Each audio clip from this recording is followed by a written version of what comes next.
शिक्षा मंत्री मदन मिश्रा, आप उनके एरिया में पहुंचे, आप क्या कुछ कहेंगे जो शिक्षा के हालात उसको लेकर? देखिए, मैं पिछले ट्रिप में भी उनके साथ था। उस वक्त की उनकी अजीब अजीब हरकतें हमारे सामने आती थी जब वो प्रतिपक्ष में थे। लेकिन अब जब वो सत्ता में आए और मंत्री बने और दो दो डिपार्टमेंट, शिक्षा और पंचायती राज, बहुत महत्वपूर्ण डिपार्टमेंट, जनता से सीधा जुड़ाव, भविष्य निर्माण और रूरल डेवलपमेंट, दोनों अति महत्वपूर्ण डिपार्टमेंट मदन दिलावर जी को दे दिए। और 1.5 साल से उनकी जो परफॉर्मेंस देख रहे हैं, मैं ज्यादा तो नहीं लेकिन 2 दर्जन से भी ज्यादा ऐसे बयान बता सकता हूं जिससे उन्होंने पूरे प्रदेश को असहज किया है, अपनी सरकार को कटघरे में खड़ा किया है, अपने ही डिपार्टमेंट को नीचा दिखाने का काम किया है। अब क्या मजबूरी है दिल्ली वालों की, क्या मजबूरी है मुख्यमंत्री जी की कि उनको ये दोनों डिपार्टमेंट दे रखे हैं। वो उनका विषय है, वो 5 साल इनको रखें जिससे हमें थोड़ा जोर कम आएगा, हम जीतेंगे, सरकार कांग्रेस की बनेगी। लेकिन अगर मदन दिलावर साहब रह गए इन दोनों पदों पे तो मैं लिख के दे रहा हूं कि 20-21 सीटें भी भारतीय जनता पार्टी की आने वाली नहीं है। मदन दिलावर शिक्षा मंत्री के साथ में पंचायत राज मंत्री भी है, उनका विधानसभा क्षेत्र रामगंज मंडी है। यहाँ से वर्तमान प्रधान के पति पर उन्हीं के परिवार की एक महिला ने उनके साथ छेड़खानी का आरोप लगाया है। उस महिला के आज कोर्ट में 164 के बयान भी हो चुके हैं, परंतु सरकार या सत्ता का किसका दबाव, पुलिस कोई कार्रवाई नहीं कर रही। गनीमत है इन पे नहीं लगे, प्रधान पे ही लगे। और ये बीजेपी की आज नहीं पुरानी आदत है कि कोई भी आरोप, चाहे वो दिल्ली में लगे हों, चाहे वो स्टेट में यहां पर लगे हों, ये उसके ऊपर कोई नैतिक जिम्मेदारी नहीं लेते हैं, कोई कार्रवाई नहीं करते हैं। 9 महीने तक किरोड़ी जी इस्तीफा देकर के घूमते रहे, कोई कार्रवाई नहीं। आज इतना बड़ा हादसा हो गया, शिक्षा मंत्री ने नैतिकता के नाम से नैतिक जिम्मेदारी लेते हुए कोई इस्तीफा नहीं दिया। आपने दिल्ली में देखा होगा कि मध्य प्रदेश के एक मंत्री ने किस तरीके से बहन सोफिया जी, जो हमारी देश की आन बान शान है, उनके ऊपर किस तरह की ओछी टिप्पणी की थी। सुप्रीम कोर्ट तक ने कहा कि निंदनीय है, फिर भी नहीं हुआ। किसानों के ऊपर गाड़ी चढ़ा दी थी उत्तर प्रदेश से आने वाले हमारे केंद्रीय गृह राज्य मंत्री भारत सरकार, उनके ऊपर कोई कार्रवाई नहीं हुई। पता नहीं इनके ऊपर कितने आरोप लगते हैं। और अब तो देश के प्रधानमंत्री के ऊपर और गृह मंत्री के ऊपर गंभीर आरोप लगने लग गए, लेकिन एक मुंह भी नहीं खोलते हैं और केवल कांग्रेस और इंदिरा गांधी, नेहरू इसको कोसने का काम करते हैं। तो ये इनका एजेंडा है, सेट एजेंडा है कि किसी का इस्तीफा नहीं हो, जो मर्जी है जो बोलो, मर्जी है जो करो। ये जनता को ही फैसला करना पड़ेगा इनका। रामगंज मंडी विधानसभा का एक अत्यंत ज्वलनशील मुद्दा है दारा घाटी, जहाँ पर आए दिन जाम लगता है। 5 लोगों की जाम के कारण जाने जा चुकी है। सरकार कुछ नहीं कर रही है, उसके साथ साथ में विपक्ष भी कुछ नहीं कर रहा। विपक्ष भी मैं तो कह रहा हूँ, देखिए, जब वहां पर हमारी सरकार थी तब तो यहाँ बीजेपी की थी। ये डबल इंजन वाली अब बनी है और फिर भी ये भी ध्यान नहीं दे रहे हैं। जब पिछली बार हम थे, लेकिन कोऑपरेट केंद्र नहीं कर रहा था। नहीं करें क्या, तो आप बताओ ना। भारत सरकार का नियम है, भारत सरकार का वो वन विभाग का और अनुमति का मामला है।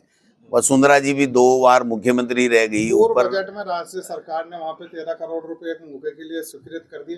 फिर ओम बिरला ने अभी पिछले 5 दिन पहले केंद्र सरकार से बजट जारी करा दिया।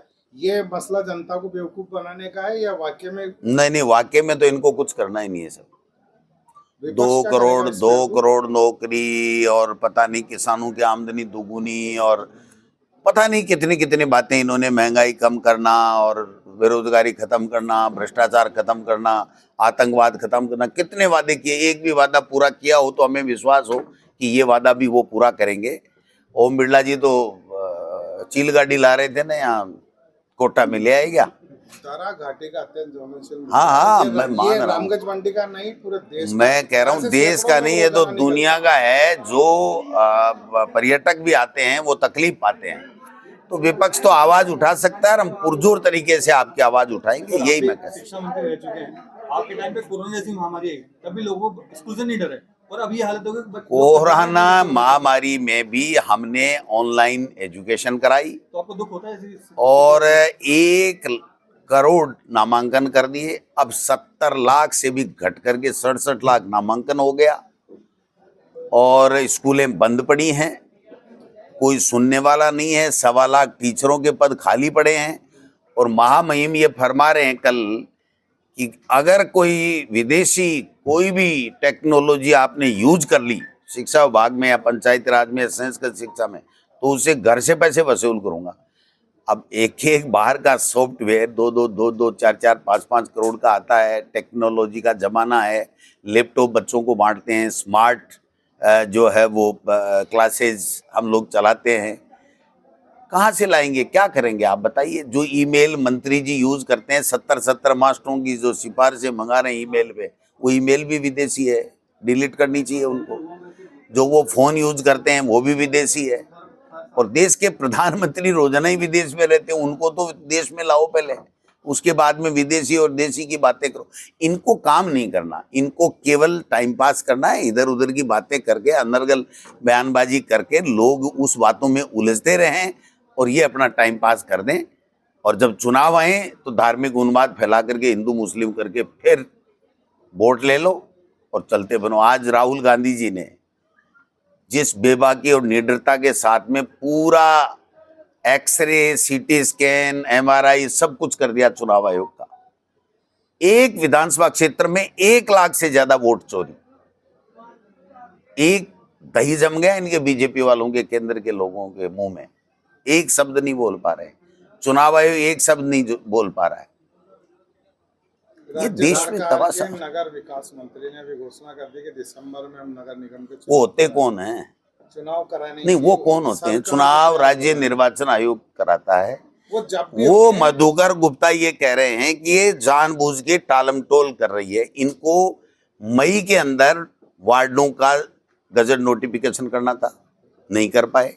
इनको अब तक जो सुप्रीम कोर्ट का फैसला उसके मुताबिक इनको OBC की गणना करके सर्वे करके बताना था जिससे आरक्षण की व्यवस्था हो, वो नहीं कर पाए। 3 महीने इस 9 तारीख को हो जाएंगे परसों, और 3 महीने का समय था। 3 महीने में उनको संसाधन भी नहीं दिए। वो जो मदन लाल जी जो OBC आयोग बनाया था ना सर्वे करने के लिए, संसाधन ही नहीं दिए उनको, पेन कलम और शाही दवात भी नहीं दी।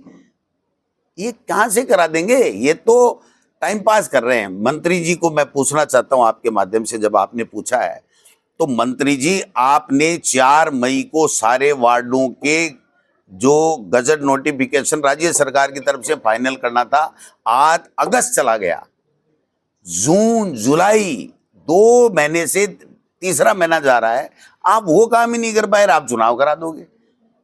चुनाव आज सुप्रीम हाई कोर्ट में सुनवाई हो रही है, कल भी हुई थी, और इनके हाई कोर्ट के डंडे से कराएंगे, वरना तो ये तो कोई चुनाव नहीं कराने वाले। सर बीजेपी सरकार एक कारण से चर्चाओं में, जैसे यहाँ कई पंचायत है जिसमें कांग्रेस समर्थित सरपंच थे, उन्हें हटा दिया गया, या नगर पालिका अध्यक्ष थे उन्हें हटा दिया गया, उपाध्यक्ष थे कांग्रेस के उन्हें निलंबित। प्रजातंत्र में जनता से बड़ा कोई नहीं है, जनता इनको हटा देगी और इनको पता ही नहीं चलेगा कि ये कहाँ गए।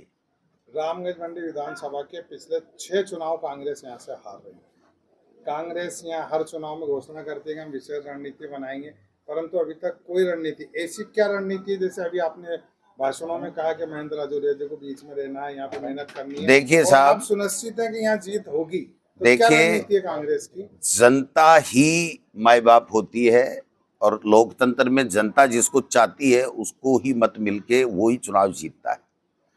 और हमारी सरकार के काम भी अच्छे करे हुए हैं और इनको टिकट मिली थी, आगे का किसको क्या मैं नहीं कह सकता, बट टिकट मिली थी तो आज तो प्रेजेंट में यही रिप्रेजेंट कर रहे हैं। हमने प्रदेश कांग्रेस कमेटी की तरफ से पूरा इनको संगठन निर्माण के लिए छूट दे रखी है कि सबको साथ लेते हुए संगठन निर्माण करें। लोगों के बीच में जाएं, दुख तकलीफ में भागीदार बने, संगठन मजबूत कर लेंगे, लोगों के बीच में जाएंगे, तो कांग्रेस जिस किसी को भी आगे टिकट देगी वो 100% यहाँ से चुनाव जीतेगा। और उस जीत में थोड़ा बहुत हमारे मंत्री जी भी योगदान कर ही रहे हैं, दिल्ली का पाव आधा किलो। तो रामगंज मंडी की जनता को कुछ कहना चाहेंगे? रामगंज की मंडी को जनता को कहना चाहूंगा, भाई आपने बहुत उम्दा, विद्वान, भारी भरकम, अच्छा स्वस्थ व्यक्ति को यहाँ से दिया, जो शिक्षा मंत्री के रूप में हमारा नाम देश कर रहा है। राजस्थान में क्या कांग्रेस की सरकार आती है तो गोविंद सिंह डोटासरा मुख्यमंत्री पद के दावेदार होंगे? अच्छा, ये हुई ना कोई बात। और कोई बात?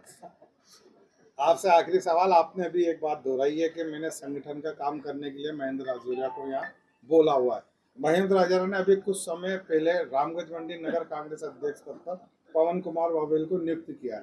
पवन कुमार वाबेल और उनकी टीम ने कुछ ही समय में सैकड़ों बीजेपी के कार्यकर्ता, बड़े नेताओं को कांग्रेस में सम्मिलित। देखो, थोड़ा तो मेरे को भी दो, नियुक्त तो मैंने किया है, अभी संसा इसकी हो सकती है, तो थोड़ा बहुत तो मेरे को भी दे दो। देखिए, अच्छे लोगों का, मैंने सुन ली, अच्छे लोगों का चयन अगर संगठन में किया जाएगा तो उसका लाभ निश्चित रूप से जनता को भी मिलेगा, पार्टी को भी मिलेगा। और मुझे खुशी हुई कि अगर मीडिया ये कह रहा है कि एक अच्छा आदमी आपने दिया है, तो मैं मेरी टीम को भी धन्यवाद दूंगा जिन्होंने मुझे ये सुझाव दिया, और एक अच्छे आदमी को उम्मीद करता हूं कि और अच्छा करेंगे और सब मिलकर के नगर पालिका और पंचायत राज चुनाव जीतेंगे। Thank you.